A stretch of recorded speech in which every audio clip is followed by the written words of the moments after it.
గజం కేవలం 13,500 రూపాయలకి హైదరాబాద్ కి చేరువలో మీ సొంతింటి కలను నిజం చేసుకోండి శ్రీవాసవి ప్రాజెక్ట్స్ తో. వివరాలకు ఈ నెంబర్లకు కాల్ చేయండి.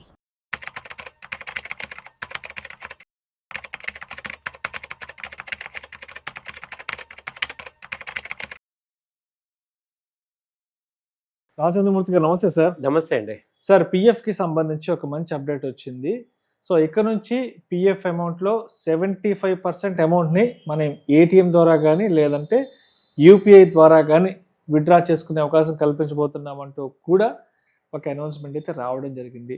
సో ఇలా పిఎఫ్లో ఉన్న ఆ పెద్ద కార్పస్ అమౌంట్ ఏదైతే ఉందో దాన్ని వెనక్కి విత్డ్రా చేసి తీసేసుకోవడం మేలంటారా, లేదంటే దాన్ని అక్కడే ఉంచి ఫ్యూచర్ అవసరాల కోసం ఇంకేదైనా ఫ్యూచర్ ఇన్వెస్ట్మెంట్స్ కోసం అలాగే ఉంచి పెట్టడం మేలంటారా?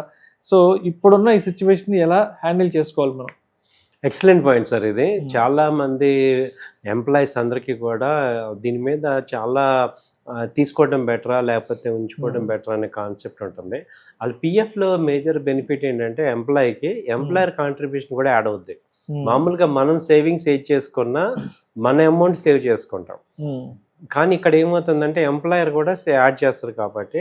అండ్ రెండోది ఇక్కడ 8.25% ఇంట్రెస్ట్ వస్తుంది. హైయెస్ట్ గవర్నమెంట్ సెక్టర్ లో హైయెస్ట్ ఇంట్రెస్ట్ దాని మీద వస్తుంది కాబట్టి. సో ఈ కార్పొరేట్స్ కొంత గ్రోత్ అవ్వాలి.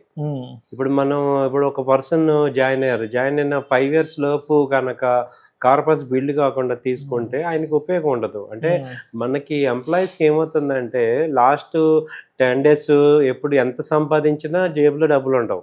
సో 20వ తారీఖు దాటిందంటే ఎన్ని లక్ష రూపాయల శాలరీ వాళ్ళకి కూడా ఉండదు. కానీ పిఎఫ్ అనేది అందుకే ఇప్పుడు అందరం కూడా ప్రైవేట్ జాబ్స్ ఎక్కువ కాబట్టి సో పిఎఫ్ని ఒక మూల నిధి కింద వాడుకోవాలి.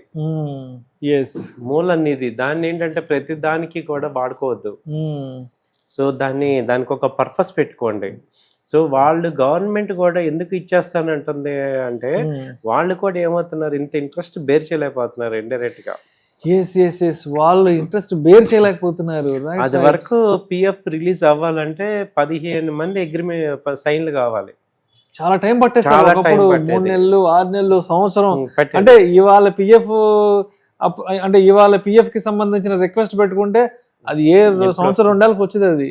సో ఇవాళ ఏం చేస్తున్నారంటే గవర్నమెంట్ అంత భారం మొయ్యలేక ఎవరైతే విత్డ్రా చేసుకుంటారో ఇండైరెక్ట్ గా ఏమంటుంది, విత్డ్రా చేసుకోమంటుంది. సో దాని మీద వడ్డీ భారాన్ని గవర్నమెంట్ మొయ్యలేకపోతుంది. కాబట్టి ఏంటంటే మనము రివర్స్ లో ఆలోచిస్తే సో అది మనకి ఒక రకంగా ఏంటంటే ఒక సేఫ్టీ. సో కాబట్టి పిఎఫ్ చాలా ఎమర్జెన్సీ. ఇప్పుడు ఎప్పుడు వాడుకోవాలి?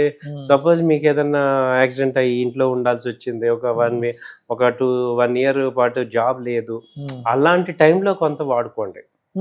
సో అంతేగాని నార్మల్ సిచ్యుయేషన్ లో వాడద్దు. వాళ్ళు ఇచ్చేస్తున్నారు కదా అని చెప్పి మనం తీసేసుకోవడం అనేది తీసుకొని దాని ఉద్దేశం దెబ్బతింటుంది. ప్లస్ అదర్ ఇన్వెస్ట్మెంట్ కి మనం పెట్టలేము, అంత రిటర్న్స్ రావు.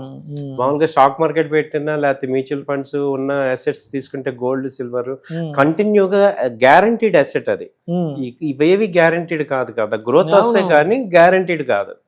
ఓవర్ లాంగ్ టర్మ్ మనం చెప్తున్నాం కానీ అంటే 100% గ్యారంటీ ఉన్నది పిఎఫ్.